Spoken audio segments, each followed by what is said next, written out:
Basko-Navarro trenak lotu zituen Gipuzkoa, Araba eta Nafarroa 153 kilometroko burdinbidearekin.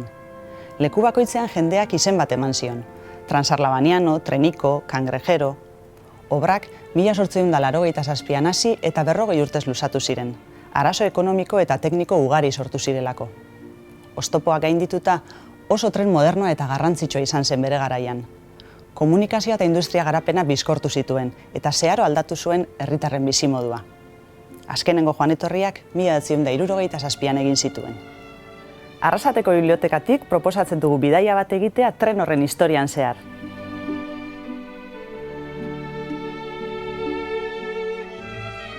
Basko-Navarro trenaren proiektua 1878an sortu zen, Juan Jose Erran ur eta ingenieriak bultzatuta. Haren asmoa zen Arabako ekonomia suspertzea eta probintzien arteko komunikazioa hobetzea, eta horretarako garrantzitsua zen Gasteiz-Bilborekin eta bere portuarekin lotzea. Ordurako Bilbo-Durango linea eraikitzen ari zirenez, Erranek proposatu zuen zabalera estuko trenbide bat egitea Gasteiztik Durangora. Egitasmoak aurrera egin zuen, eta batzorde kudeatzaile bat sortu zen alderdi teknikoak aztertzeko eta laguntza ekonomikoa eta politikoa lortzeko. Batzordeak gainera, trena Nafarroara iristea planteatu zuen, ibilbidea Lizarraraino luzatuta. Lehenengo proiektu hau, juntzen poliki-poliki aldatzen, zaitik lehenengo asmoa zen, nola ja 1882an eraiki zuten Zentral de Bizkaia ditzen zen trenbidea Bilbo-Durangon artean, bere idea zen hasieran jetxi Gasteiztik Durangora. Baina, denok zautzen dugu nola da Urkiolako mendatea, oso gogorra. Orduan proiektua juntzen okertzen, digamos, Gipuzkurantz, eta bigarrengo proposamena izan zen gestia Gasteiztik Arrasatera, Arlabanetikan, Arlaban, Gatzaga, Eskoriatza, Eretxabaleta, eta gero Arrasatetik hilo berriro Kanpatzar, jetxi, eta hala iritsi Durangora eta azken finen Bilbora. Espainiako Senatuak 1882an onartu zuen Lizarra-Gasteiz-Durango linea egiteko proiektua. Eta lanen kontzesioa jaso zuten Erranen loba Joakin Erranek eta Wenceslao Martínezek. Proiekturako finantziazio nahikorik lortu ez eta atzerrira jo zuten diru bila. 1886an sortu zen The Anglo-Basko-Navarro Railway Company Limited konpainia Ingalaterran, inbertsore ingeles eta euskaldunekin. Tartean zeuden Joakin Erran eta Bank Artola enpresa donostiarra, bazkide kapitalista nagusia zena.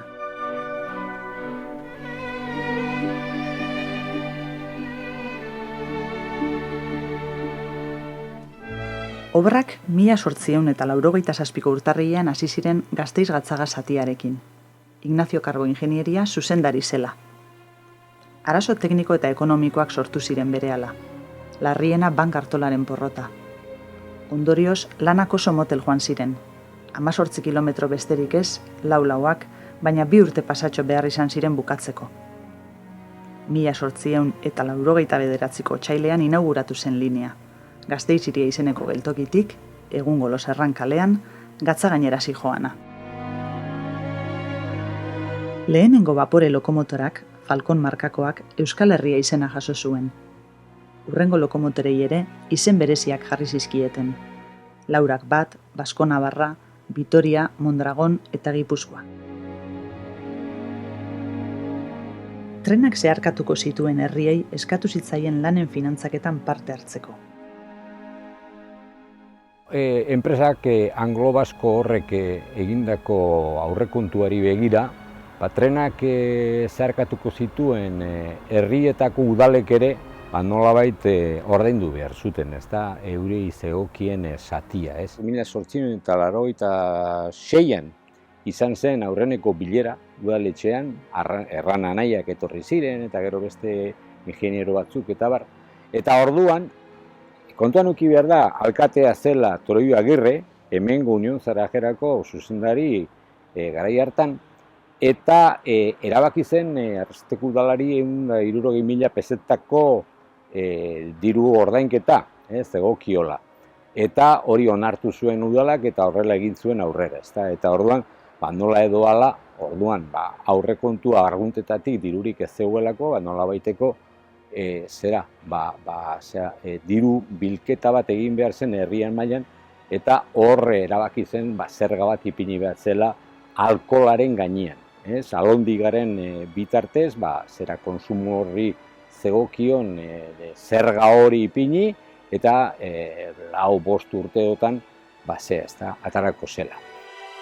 Arrasateko udalak 1887an ardoaren prezioa igo zuen litroko 14 peseta sentimotik 19 eta 20 gradutik orako edariena 38 peseta sentimotik 50 1880an ostera, konpainia ingelesak arazo ekonomikoak zituela ikusita, zerga kentzea erabaki zuen.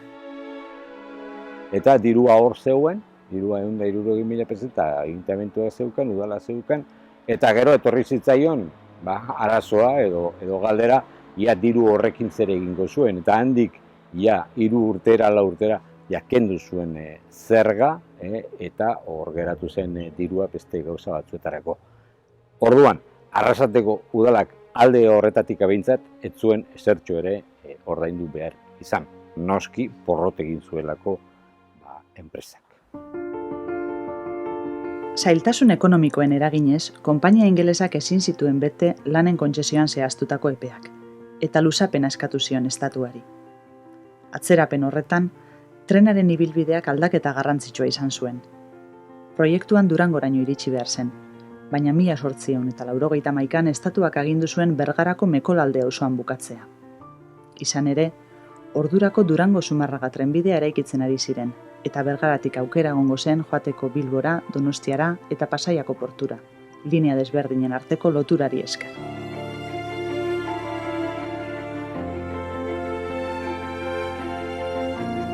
Burdinbidearen lehenengo fasea bukatuta, lanek Eskoriatzara bidea segitu zuten. Egoerak orduan okerrera egin zuen nabarmen.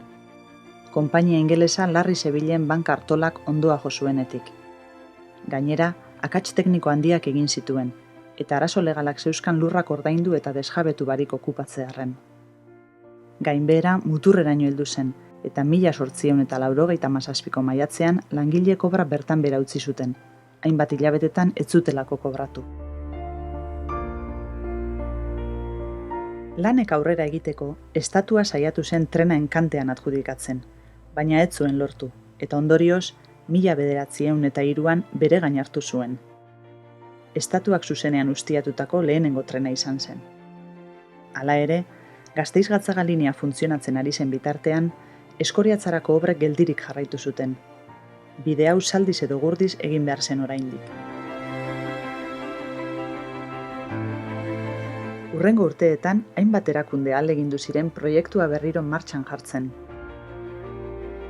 Batetik, aldundiek formula desberdinak aurkeztu zizkioten estatuari. Ez ziren ados jarri ordea. Bestetik, Union Zerrajera sortu berriak trenbidearen alde egin zuen. Lantegiak zeuzkan Arrasaten eta Bergaran, eta linea osatuz gero, materialak garraiatuko zituen azkarrago eta merkeago. Zenbait proposamen egin zituen, esaterako 1906an adostu zuen hamarkada batez urtean 10.000 pesetako diru laguntza eskaintzea. Aurkitu dut beste operazio bat, hain zuzen Union Zerrajerak bultzatu zuela operazio bat Arrasatetik Gatzaga bitartean, hau da, ondion trena ez zegoen tokian, autobus eta kamioi zerbitzu bat ipintzeko. Egia da, enpresa hori, autobus eta kamioitako enpresa hori, bai agertu zuela publikoki, kapitala hartu nahi izan zuen, bai hemen eta bai batez Gasteizen, eta hori, operazio hori atera zen bezala, desagertu egin zen. Desagertu egin zen, ezertxo ere arrastorik utzi gabe. Ferrokarriles Baskongados ere saiatu zen trenaren proiektua bultzatzen, eta 1912an bere bideragarritasuna aztertu zuen. Ferrocarriles Baskongados, Bilbo eta Donosti, eta Zumarraga lotzen zuen konpainia, oso interesa handia eukizun, eta garai hortan gainean nola zen eraikitzen bere Bilboko geltoki berria, bere geltoki hortan dago armarri handi bat, ez dakala bakarri Gipuzko eta Bizkaiko armarriak, etako konpainiak lotzen zuen Bilbo eta Donosti, baizik ere goian dago Arabako armarria, Gaztelua, Espata eta Lehoia, eta beren artean Nafarroko kateak. Zeon dena prest hartzeko, baina esken finean atzea bota zieten ari da. Azkenik, Gasteiz hiriak interes handia erakutsi zuen. Komunikazio behar baitzuen ez geratzeko isolatuta. Orduan, gehien mugitu zuena izan zen Gasteiz. Gasteizek irakurtzeko dia, Gasteizko prentsak urtetan eta urtetan gai honi eman dion garrantzia, ikaragarria. Baina egunero, zegoen prentsan oso interesatua zegoelako. Hemengo jendea, Gasteizera, joaten zenean, dirua usten zuen, bestela, Bilbora edo Donostiara edo joan ziteken, ez da, eta orduan, komertzioak eta guzti Gasteizko komertzio oso interesatua zegoen, hemengo linea horretan duerik gabe. Ahalegin hauek utxean geratu ziren eta lanak hamarkada batez geldirik egon ziren.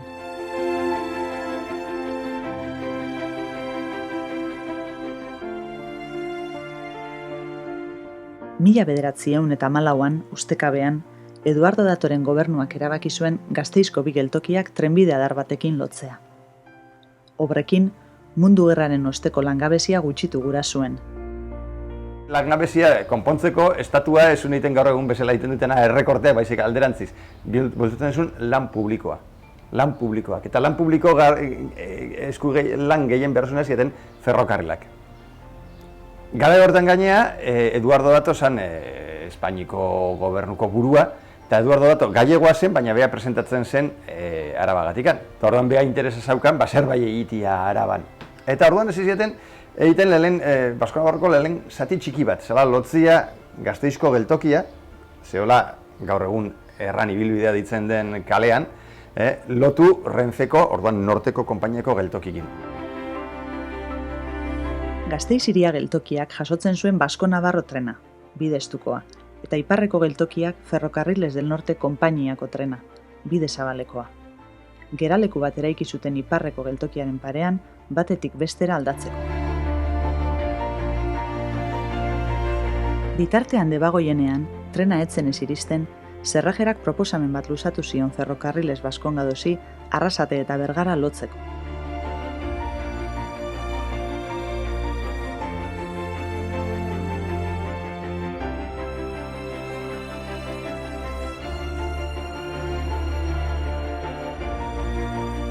Baiaran, garai hortan, 20 menden hasieran, industria garrantzitsua zegoen. Zerrajera, Bergarako labegaraiak, eta bar, eta ikusten zuten kompetitiba den problema handia zaukatela eta zaukaten komunikabide onak. Eta garai hortan, komunikabide ona bakarra zen trenbidea, eta karretera handiekan ibiltzen zieten gurdiek eta dirigentziak. Eta orduan, jarri zuten harremanez Ferrocarriles Baskongados, Bilbo, Donosti eta Zumarrako konpainia lotzen zuen horrekin, eta eskatu zioten, aberral zioten, beraien artean lotu bere interesak jartzeko martxan gutxenez zati hori, Bergaratik lotzeko Bergara Arrasatekin. Ni uste, alde batetik egin zutela, estatua ez badu mugitzen fitxa trenbideen eraiketakin, guazen guk egitea, baina ni uste asmo handiena zala, pixkat provokatzia estatuari eta aldundiei eta denak ados jartzeko trenbidea bukatzeko. Azkenean, aldundiek eta sustapen ministeritzak akordio bat sinatu zuten trenaren lanak finantzatzeko. Aldundiek diru aurreratuko zuten, eta gero estatuak kopuru hori deskontatuko zien urtero ordaindu beharreko kupotik. Lanek aurrera jarraitu zuten beraz. Gatzagatik Eskoriatzarako zatia zailena zen. Aldapa handia zegoela eta Antonio Fakineto ingenieriak diseinatu zituen kurba eta kontrakurba itxiak bata bestearen atzetik. Bailara menditsuan bidea zabaltzeko, 12 tunel eta 3 zubi eraiki zituen. Gainera, tarte hau momentu ekonomiko latzenean egin zen, aurrekontu eskasarekin. Zailtasunak gaindituta, trena Eskoriatzara heldu zen 1916ko urrian.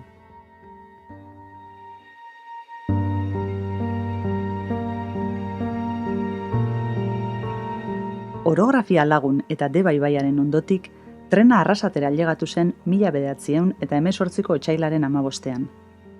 Zerrajerako bulego berrien parean geratzen zen, oraindik egin barik zegoelako Nafarroa etorbideko geltokia. Ordurako hasiak ziren Mekolalde Bergara zatia eraikitzen, eta 1919an ibilbidea osotu zen Gasteiztik Mekolalderaino. Irailaren 3an izan zen inaugurazio ofiziala, eta banketea egin zen Arrasaten, Zerrajeran. Bertan bildu ziren Eduardo Dato estatu ministroa, Aldundietako agintariak, Zerrajerako administrazio kontseiluko lehendakaria, Juan Goñi Arrasateko alkatea eta Bailarako beste alkateak eta herritar piloa. Modu horretara, Gasteiz lotu zen Donostia eta Bilboko portuarekin, 40 urte lehenago Errano Zabalobek amestu bezala. Orain, trenbidea Nafarroara iristea falta zen.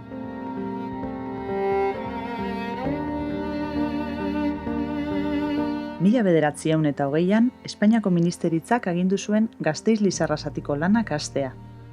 Aldi berean, baimena eman zuen San Prudentzio Oñati adarra egiteko. Gipuzkoako Aldundiak bultzatu zuen Oñatirako bidearen proiektua, eta finantziaziorako kupoen formula erabili zuen berriro. Lanak Alejandro Mendizabal ingenieriak zuzendu zituen. 1923ko irailean, San Prudentzio Oñati ibilbidea inauguratu zen. Victoria Eugenia erregina bertan zela.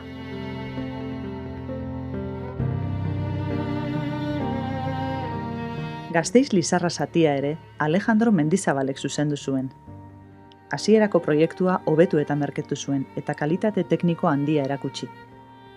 Goi mailako azpiegiturak eraiki zituen, Arkigaseko biaduktua edota Laminoriako tunela adibidez. Geltokiak diseinatu zituen, danak desberdinak, herri eta paisaia bakoitzaren araberakoak. Burdinbidea, 1927an inauguratu zen baporezko bagoiekin, eta 1929rako elektrifikatuta zegoen. Este tren, la verdad es que fue en su época, cuando lo construyeron, uno de los trenes más modernos del Estado e incluso de Europa. Alejandro Mendizábal, en el primer momento pensó hacerlo con tracción a vapor, pero en el año 25, cuando ya tenía bastante construido el tren, pidió a Madrid poderlo electrificar para poder usar automotores eléctricos. Lo que hizo fue automatizar todas las estaciones. Hasta el momento, tanto las agujas para cambiar las vías como las barreras lo manejaban personas. Yo he viajado en el año 70 en trenes de vapor por Castilla, o sea que y aquí en el año 27 se estaba viajando con automotores eléctricos. Alejandro Mendizabal aitzindaria izan zen emakumea kontratatzen ordurarte gizonek betetzen zituzten lanpostuetarako. Barrera zain eta geltokiko arduradun izendatu zituen. 1923an, 42 geltokitatik 14 buruzagiak emakumeak ziren. Uno de los aspectos más singulares de este ferrocarril fue que hacia 1920 el ingeniero que construyó esta línea de Vitoria-Estella contrató muchísimas mujeres como encargadas de estación. Eran mujeres que normalmente eran las compañeras, las esposas de trabajadores que habían participado en la construcción de esta línea y después vinieron y se quedaron aquí y pidieron trabajo al ingeniero, y este hombre confiaba mucho en las mujeres. Realmente su categoría era jefa de estación. Entonces, cuando yo hablo con ellas me decían que sí que confiaba en nosotras, pero es que también les salíamos casi a mitad de precio. Pero siempre estaban en estaciones de tercera, las más sencillas. Nunca estuvieron en estaciones importantes como la de Estella, o como la de Santa Cruz, o como las de Vergara o Mondragón. Desde Otazu hasta Ullibarri-Jauregui, que era todo lo que era la Llanada Alavesa, todo eran jefas de estación.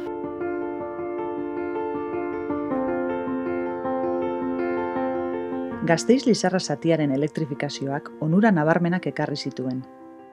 Motoreek potentzia handiagoa zeukaten, trenak azkarragoak ziren, eta ustiapena merkeagoa zen, zerbitzu bera emateko tren gutxiago behar baitziren. Abantailak ikusita eta Gatzagako igoera errazago gaindituko zelakoan, erabaki zen Gasteiz Mekolalde zatia elektrifikatzea. Inbertsio garrantzitsua behar zen, eta kupoen formula adostu zuten aldundiek eta estatuak. Elektrifikazio lanak 1935ean hasi ziren, baina Gerra Zibilarekin proiektua atzeratu egin zen.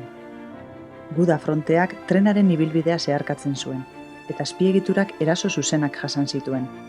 Esaterako, tropa errepublikarrek suntxitu zuten San Prudentzio eta Oñati arteko Magdalena zubia, eta Arrasateko transformadore elektrikoa larriki kaltetu. Kostata, 1938an bukatu zen linea osoaren elektrifikazioa. 10 urte geroago, trenbide adar bat egin zen Andoiutik Estibalizeko santutegira, hasieratik elektrifikatua.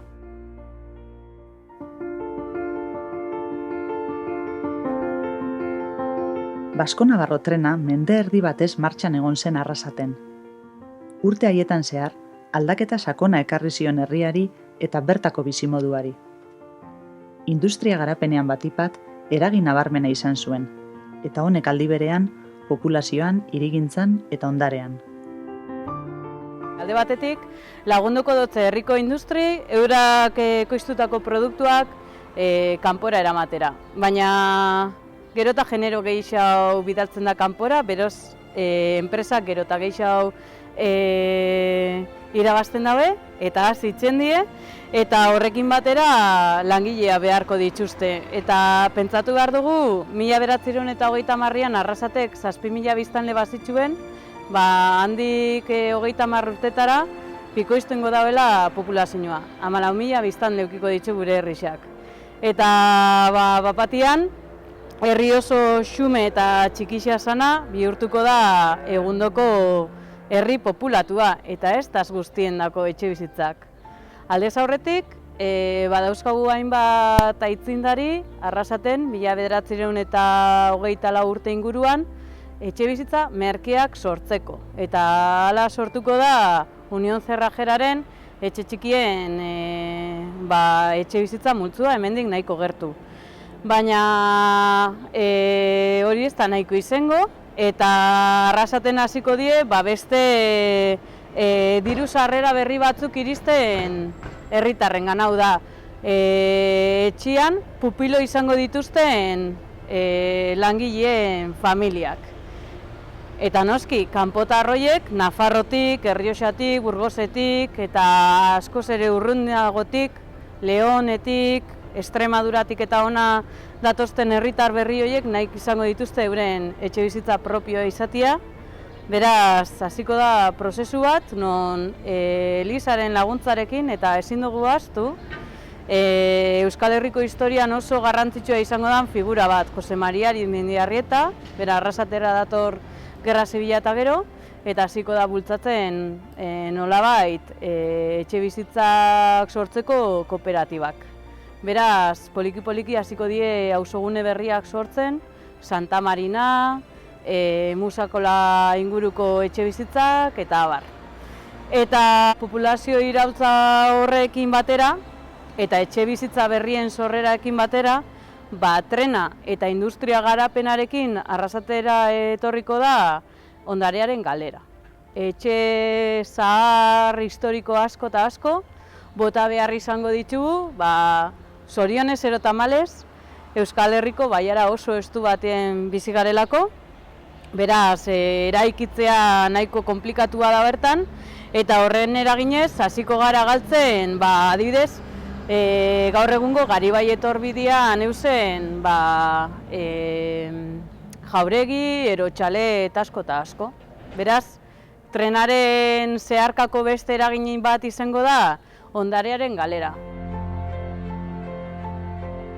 Garai hartan, merkantzia gehienak trenez garraiatzen ziren. Los mejores años del ferrocarril yo creo que fue la década de los 40 y parte de la del 50, donde hubo, aparte de mover muchísima gente, sobre todo en el Alto Deva, entre las fábricas y entre los pueblos a que la gente iba a trabajar, movió cantidad de mercancías.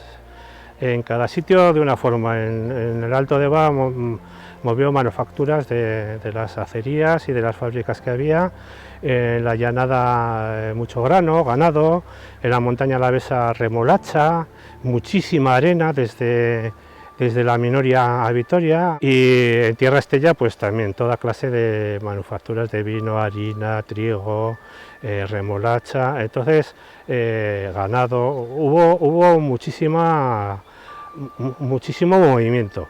Yo trabajé de factor, primero en Mecolalde, con los vascongados. Entonces había mucho trabajo, porque no había camiones. Éramos nosotros los que transportábamos todo para los hornos, por ejemplo, la chatarra, el carbón, trenes enteros, y había cantidad de mercancía. Entonces no se podía facturar más que 2 días a la semana, porque no había suficientes vagones para transportar. Y entonces aquí pues los transportistas andaban con carros de caballo. Todo lo que producían se iba por ferrocarril. Y toda la materia prima pues llegaba en el tren.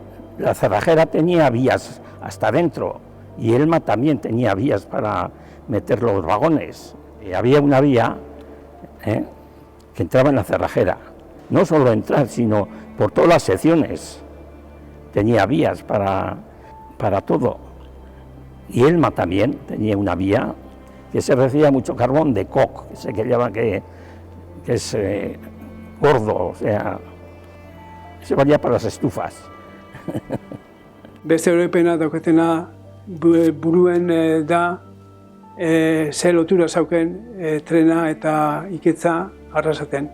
Hilero joaten gintzen iketzaren bila, Zarajerako esplanada fundizio onduen zauen esplanada bat, baskulia eta zelan beteten zen. Ikarte zauen trenaren iketza eta nola eruten zen, karrotan eta beste tramankuloekin etxera, kalefazioa eta sukaldeko energia moduen erabiltzeko. Bat esaten zauen moduen, ekonomika izan diez, inzinero txikixak herri hontan. Arrasateko geltokia garrantzitsuenetako bat izan zen. Langile asko zeuzkan eta mugimendu handia. Joder, al día. Pues esos 2 de la mañana, otros 2 al mediodía y otros 2 a la noche. 6 de viajeros, luego de mercancías. De aquí salían de Mondragón, había jefe de tren, había guardafrenos, salían los trenes completos, equipados, porque había, te digo, además la estación de la oficina de gran velocidad, de pequeña velocidad, taquillas, equipajes, en fin, había mucho. Y luego pues para los trenes de mercancías, los guardaagujas, mozos, guardafrenos, jefes de tren, maquinistas, había 3 maquinistas, había mucha gente. Y luego en la central también había otros 4 en la central eléctrica. Merkantzia eta bidaiariez gain, produktu eta aukera berriak ekarri zizkien trenak arrasatearrei. Que los trenes de viajeros no solo transportaban viajeros, transportaban el correo, que era muy importante para toda esta zona, lo que llegaba y lo que salía.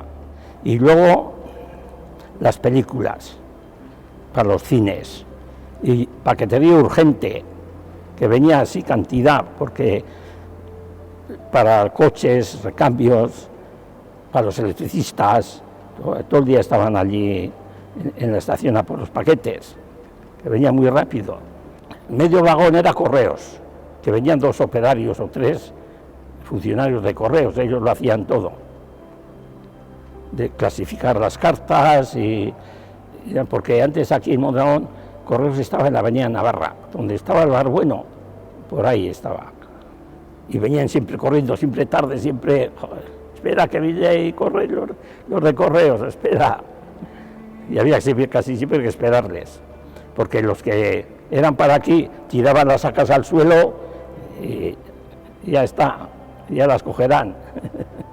Pero lo que tenía que marchar, pues las películas venían en sacas, todas en sacas, venían todos los días 1 o 2 sacos de películas. Saltzaile eta nekazariendako onuragarria izan zen trena. Aukera eman baitzien produktuak leku gehiagotan eta arinago saltzeko. Ni gogoratzen zela nire tia, Pilar Sana, baten zala egoenetan eta zapatuetan Bitorizara eta Bergarara berdura saltzen eta landara saltzen. Azte ginen, asteazkenien faten ditzen ni faturetan. Ziren el fator eta horrik bultuek eta zaten gauen bulto zema gauzaren bizauen eta hien horrengo gunien etorten zinien eurok ja fateko Bitorizara. Bitorizara egunetan faten ziren. Segun ze denpora eruten zauen landara asko. Eta gero urtian zehar bebai berdurak, barazkia, normalak. Euren eukien ja eurok kliente normalak. Ni akordetan az gainera zelan faten zen hotel baterako eroeten erremolatxa txikinak eta beste gauza batzuk hemen ez ziela jaten eta Bitorizan bai. Gero zapatuetan faten ziren Bergarara. Goizeko 7 diretan eta han ez dakizela baina ez gauen faturetan. El tren venía a las 9 y con todo el pescado y se descargaba rápido, porque se descargaba rápido, y ya estaban las pescateras esperando y otros venían, la Bermeana, Chanchote, Regina, Sabina, de 4 que me acuerdo, que habría alguna más. Esa Sabina tenía un carrito de esos como de niño adaptado y iba hasta Escoriaza, echaba la caja encima y hasta Escoriaza iba. Era famosa. Niak horretan ez bai rekadistat etxan egoten ziren, orduen Mondragoen ez zeuen hainbeste gauza eta jozkinak ero zer gauza. Eta zan Miren Markaide, nire pariente bat zan, eta faten zan egunero eguerdi ziren trenien eta etortzen zan azkenengo trenien. Gauza bat ekarten zauen igual bodak eta egoten zirenien, ekarten zauen sombreruak. Bodarako, eta gero, bastelenien, ostera, sombrero keruten zauen bueltan. Kafie bebai ekarten zauen ez, estraperlo, bestela segatik ganeuen hemen baino bia, eta beste gauza asko, ordu horrekadistak egoten lan asko ekitzen zauen. Algo de lo que me hablan con mucha gracia los ferroviarios es del tema del extraperlo. En los años 40 y 50, cuando la posguerra y pues las cartillas, famosas cartillas de racionamientos, pues había muchas materias que escaseaban, ¿no?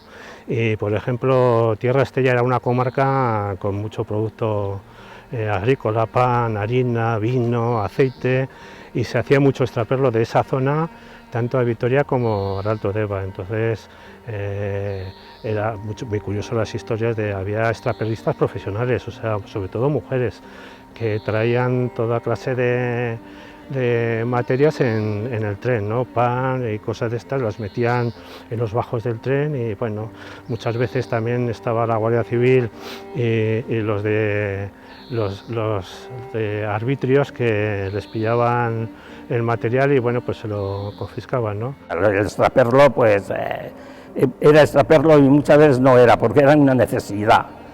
Que no había, tenía que ir a lavar por patatas y encima a la pobre gente se lo quitaban.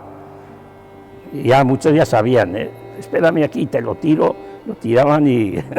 porque ya sabía que el Mondragón, por ejemplo, estaba en la Guardia Civil esperando, ¿sabes? Ya está, ellos también tenían sus trucos. Beste anedota moduen daukat, nola trena jarritxa dago bai Lizarratik Matzaraino, baina arrasteko jentiendako beti lotzen da trena Gasteizekin. Eta baita ere Arabako baiarakin. Patata eraitzen zauen lekutatik.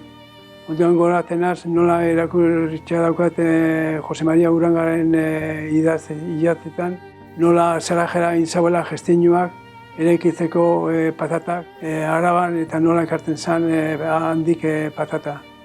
Hori buruz, goratena zelan nide bat, behin batean joan zen Arabara patata erostera eta extraperlo moduen, sartu zauen trenaren ekarteko arrasten eta ezakit zeilekutan, Gatzako estazioan eta nun, sartu ziren Guardia Zibila eta nola ekin ziren bai guztiak begiratzen, aber jentia ze gauzak eta ez ikertzen zauen. Nire zen idea bilurrez, ikusitza ze velozidade txigitza zauken trena, izauena da pota zako patata eta bera salto, egin eta bere atzetik, gero oinaz ekarteko, ez dakitxe marinetik o sarimuztik arrastetan daño. Trenak herritarrei mugitzeko aukera handia eman zien. Inguruko herrietara joaten ziren jaietara, ikastera edota lanera, Gasteiz aldera zein kostaldera, eta horrek demografian eragin zuen. Otro punto muy importante del tren, y no ya del vasco-navarro, sino del tren, los trenes que se construyeron en todo el estado, pues desde mediados del siglo XIX hasta las primeras decenas del siglo XX, es que en estos trenes cortos, que tenían 100, 150, 200 kilómetros y que pasaba por varias comarcas, el tren acabó con la endogamia. Había mucha gente que hasta ese momento no habían salido de su valle, de su zona de influencia, 10 kilómetros para arriba, 10 kilómetros para abajo. Y sin embargo con esto pues empezaron primero a ir a las fiestas de los pueblos del Valle de Alao. Hombre, en fiestas de Vergara eran así, era sonado aquello, Mendoza, Farancho, mi padre estaba allí de jefe y bueno, se armaba un potaje, no había vías suficientes para meter tanto tren. Se venían a estudiar, no tenían otro medio, bajaban desde Salinas, a Escoriaza, de Sorreta, de Oñate, de Vergara, de todos estos pueblos, todos venían, tenían pase mensual. Nere senarratani ezautu ginen trenien. 1975 urtie udaberriz esan. Bera, etortzen zen Arrasatera eskolak hizkuntza frantsesa emoten eskola batera. Eta ni Arantzazura ejerzizioak espiritualak eitzen. Da, sartu ginen trenien, han ezautu ginen. Bestan edo bani akordetzen az, Dorletak ama Virginia, Korona, oro ez dakiolako zeren bat indizuen nien, fan ginen jente asko, pila, trenien. Gun eskatilak ginen eta akordetzen az, fan ginela nun tren de merkanziaz, ganauk eta egoten ziren lekuen. Eta, klaro, trena eskuitzaraino, suave fan zan, klaro. Baina gero handi gora, aldapa gora, aldapa bera, eta jazta. Eta Eugenio Ugarte, herriko kaldien eukenen alpargaterizera, akordetan az oso ibiltzari esan, urten zauen Arrasatik trenak, ordu berdinean, eta alia gauzan, ara gu baino lehen hau. Azik, atrena ber, zelan ebilen. Osea, gainera fan zan bete eta bueno, alitxe guzkundano, eta Eugenio gu baino lehen hau alia gauzan. Urte haietan zehar, istripuak ere gertatu ziren. Trenak hainbat pertsona harrapatu zituen, eta erraietatik irten zen zenbait lekutan, adibidez, Eskoriatzako jaitsieran, Sagastietan eta Gatzaga eta Marinen arteko tunelean. Ezbeharrik larriena, Gatzagarako bidean gertatu zen 1971 azaroaren 12an. 3 lagun hil ziren, eta beste 6 zauritu. Ondigoan ez dagoena astuta Gatzako herrixen da 1971 izendako azidentia. Zan bilan eguna zen igandea, egun oso txarra zen, eurixa, trena urten zauen nien goiko estaziotik, beraldea, Dorletako ama Virginiako parien zegoen nien, desprendimentua zegoen bidien eta azidentia euki zegoen. Jauz izan 3 metro maldan bera. Zauen jentia izan zen 8 persona. Makinistia, mozo de biaz esaten jakon gizon bat, eta 6 pasajero. Azidente hartan hil ziren 3 persona. Mozo de biaz, Gazteiko gizon bat, 50 urtekoa, eta identifiko barik izan zen gizon bat. Laster iritsi zen trenaren zoien mutil bat, Juan Jose Letona, maringua, Gatzako herrira izanaz zelen zen zen azidentia. Abizua Zakristoben bitartez erixako kanpaia josauen etxetik, sokako sistemakin, eta laizter jentia kontuatu zen, ze grabetasuna ikusi zauen azidentia. Hortan, Ignacio Elgorra Barrutia gizona esaten duen moduen, iritsi zirenien, bera eta Antonio Gatzako gizon batekin, kamila bat bitartez, erun zauen, okondoko baserrira. Handik kotxe partikularrak hartuta Gasteizera. Gero denpora pasauta, isa bi ordura iritsi ziren Aretxabateko Guardia Zibilak eta ekin ziren galdezkaben ziren zaurituak. Konturatu barik herriko gentiaren laguntasunez, erun zauela, dana Gasteizera eta hurrengoko gaztelenien agertu zen la hoja del lunes. Zorionez, azidentzia etzen zela domekan eta ez aztelenien, zeratik aztelenetan joaten zen, jente asko dana trena beteta, jentiakin lanera arrasatera.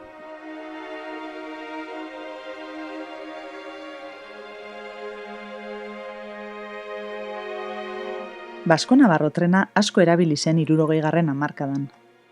Pertsonen garraioan estatuko bigarrena zen, eta merkantzien garraioan lehena.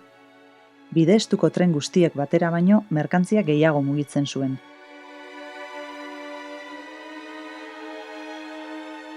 Dena dela, trena etzen errentagarria, eta 1956tik aurrera defizita sortu zuen galera garrantzitsuekin. Gainera, inbertsio eta mantenu faltak ekarri zuen azpiegiturak zaharkitzea, eta horrek linea moteltzea. Errepideko garraioa berriz, egunetik egunera erabiliagoa zen, batez ere Araban eta Nafarroan.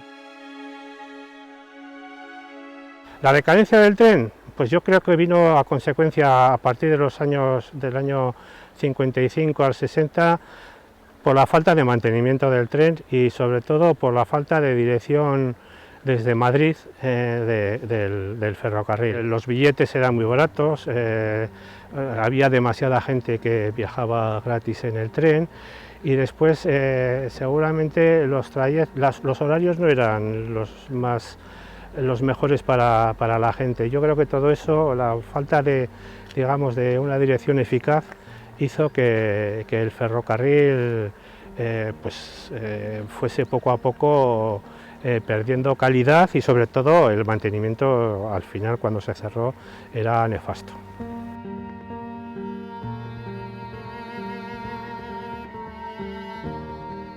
Mila 1965 sortu zen FEBE, Ferrocarriles de Vía Estrecha erakunde publikoa, estatuko bideztuko trenen arduraduna. Hasieran, bazirudien Basko-Navarro trena bizirik mantenduko zuela. Gure eskualdeko hazkunde demografiko eta ekonomikoa azkarra zelako, eta linea defizitarioago batzuk birmoldatu zituelako.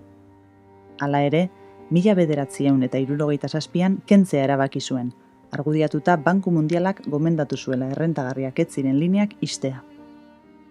Garaiko politika ekonomikoari men eginez, gobernuak errepideko garraioa bultzatu zuen trenbideko garraioaren kalterako. Debagoienean baina, errepideak oso txarrak ziren, eta industria garraioa handia. Gasteiz eta Lizarran artean oso defizitario zen, tako ibiltzen den paraje guzti horietan oso polita die, baina jende gutxi bizi da, ez dago industriarikan eta ez dago mugimento gehiegi. Baina, klar, hori ezin da konparatu Deba Baiarakin. Deba Baiaran industria pila bat zeon, orduan zeon sortzen ere bai Fagor eta bere mundu guzti hori, mugimentu asko zeon, eta gaine karreterak oso txarra ziren.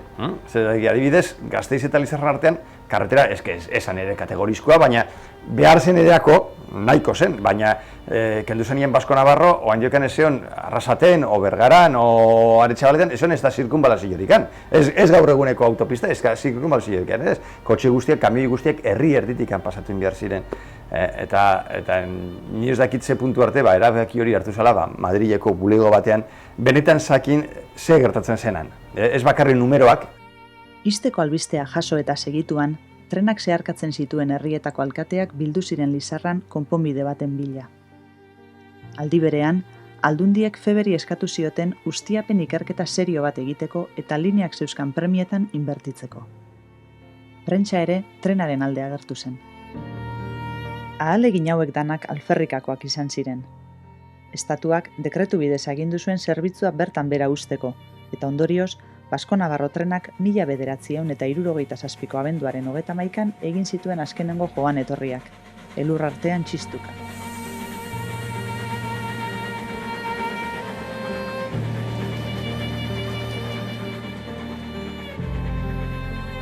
Debagoieneko alkateek ez zuten amore eman, eta trenaren defentsan tinko jarraitu zuten. Ferrocarriles Vascongados, Caja Laboral eta Bailarako enpresekin batera, eskatu zuten Eskoriatza Oñati Mekolalde linea hobetu eta berriro martxan jartzea. Hay un acta muy importante del Ayuntamiento de Arrasate, de mayo del 68, en el que el Ayuntamiento, en pleno extraordinario y en representación de todos los ayuntamientos de la zona, pues muy educadamente, pero con bastante firmeza, se dirige al Ministerio de Fomento de la época, pues haciendo ver su malestar porque el tren se haya cerrado. Lo importante es que el Ayuntamiento de Arrasate, junto con los ayuntamientos del Valle, se ofrecen al Ministerio de Fomento de la época para que les gestionar la parte del tren de aquí, desde Escoriaza o desde Gachaga hasta Málzaga, para gestionarla a ellos, ponerla en marcha, que se la cedan gratis, que ellos se encargarían. Ordezkariak Madrilen batu ziren, eta proposamenarekin batera, aurkeztu zuten azterketa ekonomiko sakon bat frogatzen zuena 24 kilometro horiek errentagarriak zirela. Izan ere, FEBek trena bere osotasunean aztertu zuen, kontuan hartu barik bi datu esanguratsu hauek. Eskoriatza Mekolalde tartea bazen errentagarria, eta linea osoko diru-sarreren 80% ematen zuen. Batzarretik baikor etorri ziren Bailarako alkateak, FEBeko zuzendaritzak oniritzia eman zielako. Baina azkenean, Ministro Kontseiluak ez zuen onartu proposamena. Ixteko erabakia hartuta zegoen. Basko-Navarro trenarekin batera, bide estuko beste 23 linea itxi zituen gobernuak 8 urteren bueltan. Bueno, las consecuencias del cierre fue pues una peor comunicación de las 4 comarcas por donde pasaba el ferrocarril, entre ellas y con Vitoria, con Estella y con Vergara, ¿no? Pero yo creo que la que más sufrió de todas fue la comarca del Alto Deba. En el Alto Deba, sobre todo, aparte de las mercancías que se movía muchísima gente entre los pueblos, las fábricas, y además las comunicaciones de carretera eran muy malas.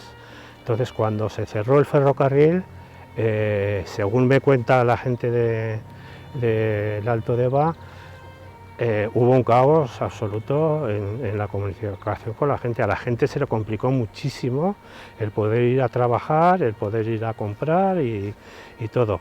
Las demás comarcas pues también sufrieron, pero es que había menos tránsito de gente y también de mercancías. El mejor ejemplo que podemos tener de lo importante que fue el tren fue el de la Cerrajera. La Cerrajera es la empresa más grande del Valle, con las 2 plantas de Mondragón y Vergara, y claro, a la Cerrajera el poder tener la llegada de las materias primas en cantidad y rápidamente, más rápido que antes, y el poder sacar sus productos también de la misma forma, tanto para el sur, dirección Vitoria, como para el norte, dirección hasta Málzaga, y luego allí distribuirse. Claro, la Cerrajera para ella era absolutamente necesario. De hecho, cuando se cerró el tren, se dice que hay muchas empresas que tuvieron que cerrar. O sea, tuvieron que cerrar así de claro. Euskal Herriko beste tren konpainiek ere kalteak izan zituzten. Batetik, galdu zuten Arrasate eta Bergarako enpresen merkantzia garraiatzeko aukera. Eta bestetik, bidaiari gutxiago zeuzkaten.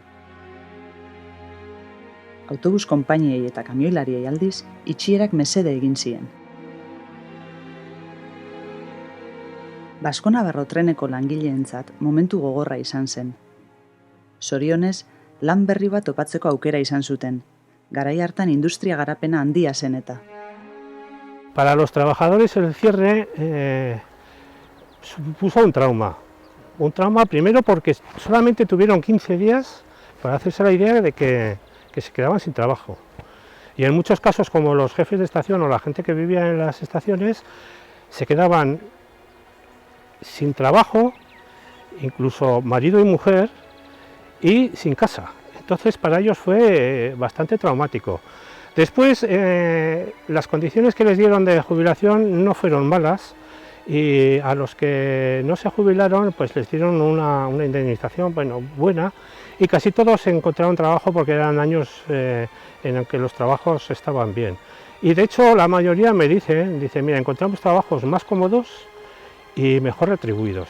Y dice, pero lo que nunca encontramos es el ambiente que había de camaradería en el ferrocarril. Pero es que éramos una gran familia, celebrábamos las fiestas de los pueblos, cuando llegaba el tren nos invitaban a tomar algo, era eso, todos los recados que se había que hacer se hacían, controlabas a los chavales que iban a estudiar, o sea, ellos dicen que eso, que esa gran familia que nunca la han sentido en otros trabajos.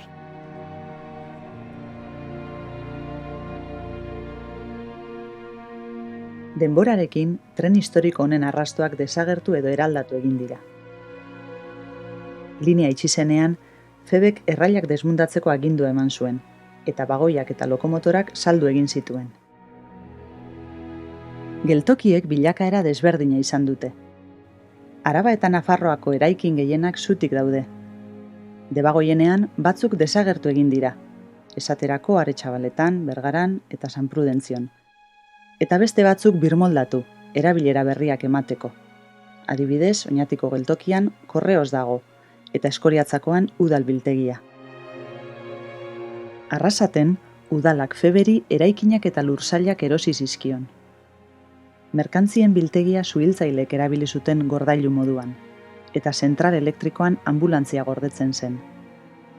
Bi eraikin hauek desagertu dira dagoeneko. Geltokian umezaintza egon zen. Erabilera desberdinen ostean Inemeko bulegoa, eta orain lanbide dago bertan. Etxea baina eraldatuta dago, zaharberritzean solairu bat gehitu ziotelako. Trenbideari dagokionez, Arlabanetik Lizarrara bide berdea osatu da, 95 kilometrorekin Euskal Herriko luzeena dena. Estamos en Olarambe. Al fondo tenemos la nueva pasarela de la vía verde del ferrocarril Vasco-Navarro. La vía verde del ferrocarril Vasco-Navarro empezó a construirse, a recuperarse hace unos 20 años y en la actualidad está recuperado todo el trayecto desde Landa hasta Estella, a excepción del túnel de la Minoria. Esta vía verde para la gente de Vitoria tiene mucha importancia, entre otras cosas porque Estella nos une con Europa a través del Camino de Santiago. Y de Estella aquí podemos venir por la vía verde, entonces estaríamos comunicados con toda Europa. Podríamos ir hasta Finlandia o hasta Rusia por caminos naturales. Arrasaten ostera, ibilbide gehiena desagertu da. Bere arrastoa ikusi daiteke San Prudentzio aldera dijoan bidegorrian. Creemos que hay que fomentar esta vía verde y hay que intentar que el tramo de Guipúzcoa, que sin ninguna duda, si se recupera, es el más bonito de toda la vía verde y seguramente uno de los más bonitos del Estado, se ponga manos a ello. Nahi hori egi bihurtzen bada, trenaren ondarea berreskuratuko da Arrasaten ere.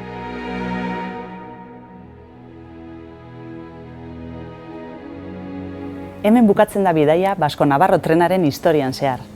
Gogora ekarri dugu gure herriaren iraganeko pasarte hau, askoren memorian bizirik dagoena.